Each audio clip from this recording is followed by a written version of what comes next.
Live. Shout out to hello, just a quick live to discuss if you retire overseas, what will happen to your superannuation and tax. So Joshua, come here. Check nga natin kung if you're already live. So, hello everyone. You know.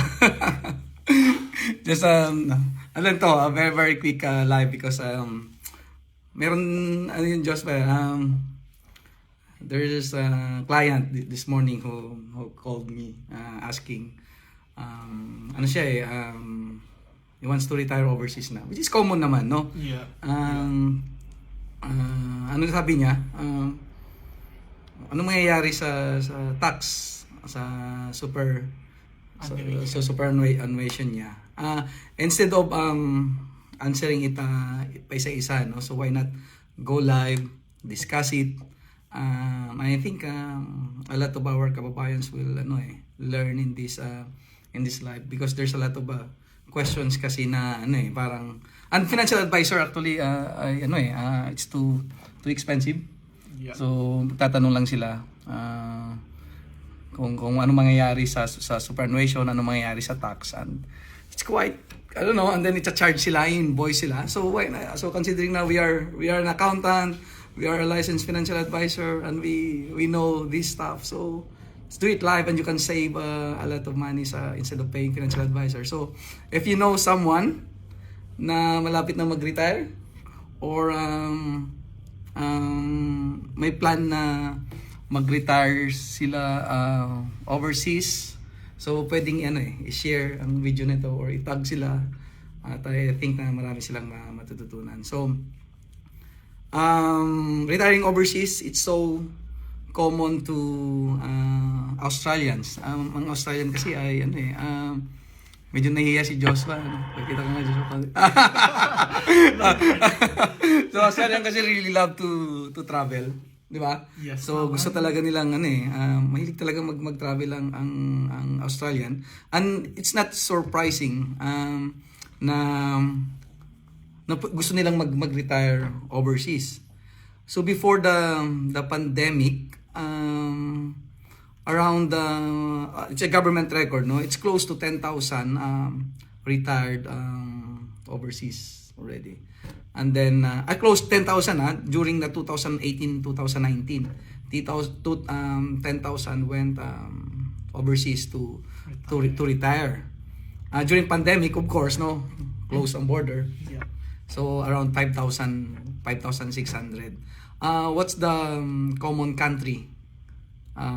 New Zealand, di ba, yung ating sister country. So a lot of Australians went to New Zealand to retire. Italy, di ba, ang ganda ng Italy. A lot of history. Greece, Spain, and Portugal. Sa Asia naman, Asian country. Thailand, so popular, Bali, Vietnam, Malaysia, and of course, dahil maraming Pilipino dito sa Australia, the Philippines. So why Australians or our kababayan, no, Filipino, Phil-Aussie, wants to retire overseas? Common reason dyan is family ties. So meron silang kamag-anak sa Pilipinas and they want to spend the rest of their life surrounded by relatives. Warm weather. Ang lamig dito sa during winter, di ba? So it's so cold in Melbourne, and actually kaya gusto nilang mag-retire overseas. Mas mura. Yeah. Cheap living. So kung maalala mo Joshua, di ba, to live comfortably in Australia, so approximately our kababayan will spend 64,000 as a family. Di ba, magkano yun sa peso? Di ba? To live comfortably. So ating 2 million. 2 million provided meron kang sariling bahay. And then you are in good health. So it's very expensive to retire in Australia.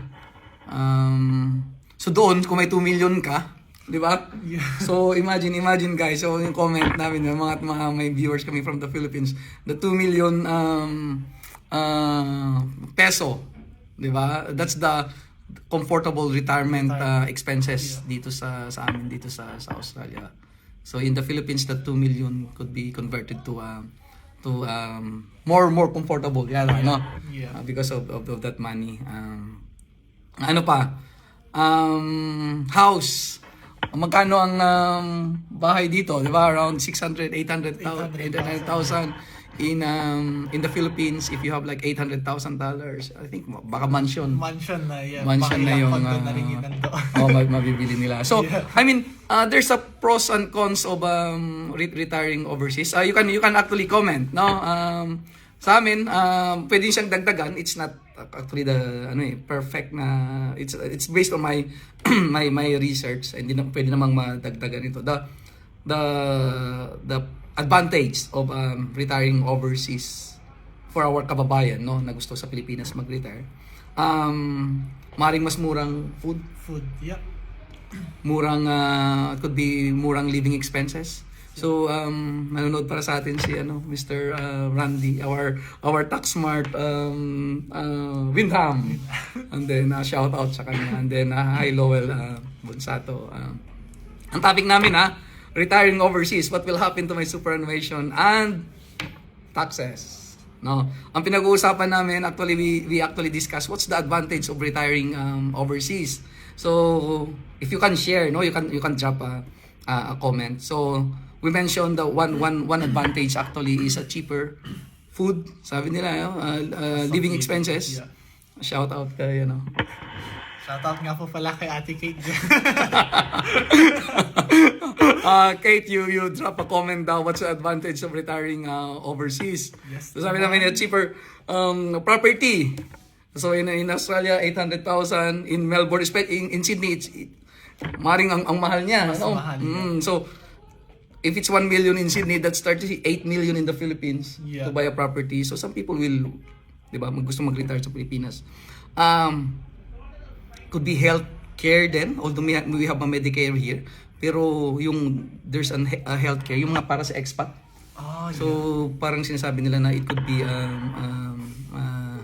cheaper then as compared here, no? And then dahil nga you have a lot of disposable income, to live comfortably, i-summarize ko lang to our new viewers. So, to live comfortably in Australia for a couple is 64,000 provided you have your own house.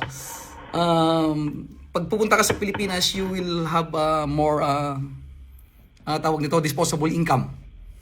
Di ba? And pag marami kang disposable income, meaning less stress. No? So, disadvantage of retiring overseas. So, drop a comment guys kung anong naiisip mo yung disadvantage. For me, a big disadvantage actually is you lose the Medicare after 5 years. So if you retire overseas and you stay in the Philippines, sa mga kabayan ng Pilipinas, overseas for 5 years, you will lose the Medicare. So imagine that, no, kung mayroon kang sakit, and then you don't have a Medicare card. So if you lose the Medicare, maring the other side, no, the healthcare will be expensive. Especially kung malala yung sakit ninyo.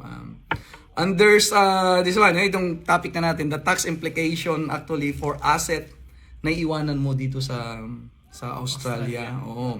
Kasi normally for our kababayan that wants to retire overseas, maring meron lang silang asset dito Meron silang may iwanan na bahay dito.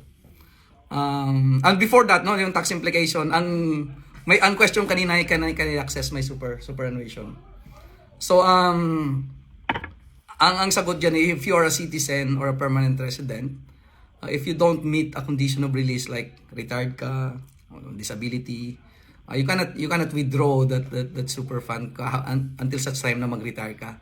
Hindi ibig sabihin na magre-retire na ako overseas, I'm 50 years old, I want to get my super fund. So ganun siya, no?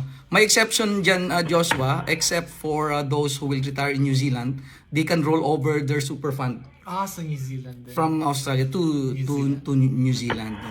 Another exception is yung mga departing, may mga client ka nito, Joshua, no? Yung mga student And then departing Australian superannuation payment, no? Especially kung they study here, work, they have the super fund, and then they change their mind, go back to the Philippines, they can withdraw their super fund. Pero yung question na can I access my superannuation because I want to retire agad overseas? If you don't meet the condition of release and you are a permanent resident, an Australian citizen, you cannot withdraw your super fund except you go to New Zealand and you roll over it to a superannuation din sa New Zealand. Be careful then to those our kababayan na they have like a self-managed super fund na wants to retire overseas. Ang requirement kasi natin for SMSF, the control test. Ibig sabihin the director, the majority, owner needs to be in a permanent resident. So you may roll it over muna sa APRA regulated fund if you have like a SMSF. Kung may SMSF ka and you want to retire overseas early, before you access the super fund, liquidated SMSF, put that into APRA regulated fund like Australian Super, HESTA, and then go to the Philippines. Pension, it's a common question. Can I have my pension din? Kasi mag-retire ako overseas. I'm 67, I'm 68 years old. I want to be surrounded with my family and friends. Towards the end of my life, can I still get access my pension? Ang answer dyan is yes. You can still have a pension provided may calculation actually sa pension. The Centrelink actually look into your working years from I think it's from 16 to 67. There's no problem actually if you are a permanent resident or working for 35 years, 35 years. The full pension ibibigay sa iyo. Except of course yung mga energy supplement and then other yung mga extras dahil wala ka naman dito supposed to be, di ba? So but for purposes of this live lang, if you work for 35 years from 16 to 67 years old, pension is full. Paano naman pag 10 years lang ako? So parang it's a ratio and proportion. 10 over 35 times the rate of a pension. So you can double check this one sa ating sa Centrelink. Healthcare, napit ko kanina 5 years, and then the big problem is yung Medicare natin kung may expiration na siya, and then you are in the you have to come back here to renew that. Hindi pwede yung tawag nito, hindi siya pwede yung paano ko ma-renew yung ano ko. And then after 5 years, sorry guys, you will lose your yung card, Medicare card. So something to reflect and consider. Yung tax, as an accountant. So in Australia, your family home, di ba? Our family home is our castle. So it's not subject to capital gains tax. So if you retire overseas and you are not a permanent resident for tax purposes, you may lose the main residence exemption. So ibig mong sabihin, if you have like a 500,000 family home, that becomes 1 million or becomes 2 million when you retire, 1.5 million profit, hindi siya exempted. Hindi siya exempted. So the 1.5 million will be taxed. Ganun din siya. And another one, for Australian, if you hold that capital asset as well for 1 year, you have like a CGT discount of 50%. So if you retire overseas, you are not a resident for tax purposes, mawawala din yun, So something to reflect and consider. There's always a pros and cons of retiring overseas. Meron siyang negative effect naman in terms of taxation, so it's better. So anong natin dito, learnings natin dito, before you act, this is actually a general advice lang, so before you act, we're happy to discuss it one-on-one, para at least malaman namin yung circumstances behind retiring overseas. So other than that, yun lang naman. Meron ka bang comment, Joshua? Meron ka bang... Wala namang comment. Sabi namin. So this is general advice. Ang dami namang you can consult your financial advisor. Or we are here sa sunshine and sa city naman. And then Kung meron mga burning questions na gusto nyong malaman about tax and superannuation, Yeah. message us. It's a free consultation. Instead of Joshua charging you a tax advice, we do it live. And yun ang gagawin namin. Every time na we receive a questions from our client, we will do it live and answer it live, no? Okay. Sige. Until Next time. next time. Shout out kay Lito. Alam ko you're planning to retire overseas. So that's our topic. And then hindi ko na ulitin.